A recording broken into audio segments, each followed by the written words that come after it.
وبينما أنا أتابع البث ديال ماكرون، الخطاب ديالو الذي يلقيه داخل البرلمان المغربي، أثار انتباهي أن التلفزة المغربية قامت بقص واحد اللقطة، حتى أن الخطاب لم يكن متناسقا. فمشيت كنبحث يعني على شنو داكشي اللي تقطع، فمشيت كنبحث على المصادر الفرنسية، فلقيت القناة ديال إليزي أو القصر الرئاسي الفرنسي واضعة الخطبة بدون مكياج بدون تقطيع، فتوصلت إلى هذه النتيجة.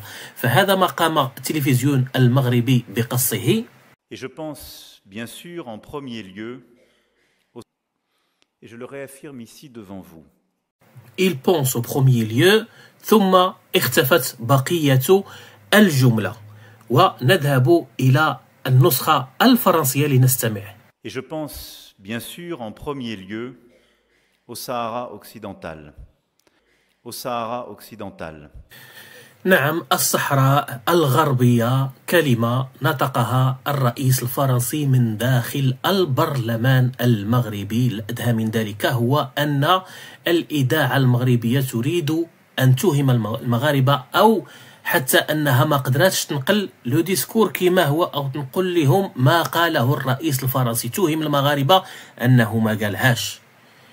حتى هذا الشيء كان في اللحظة التي كان يدعم فيها موقف المغرب بخصوص الصحراء، يدعو إلى الحكم الذاتي تحت السيادة المغربية وكذا، فلم يتقبلوا سماع أو يسمع المغاربة أو يعرفوا الموقف الحقيقي والتسمية الحقيقية التي تسمى بها الصحراء لدى المنتظم الدولي.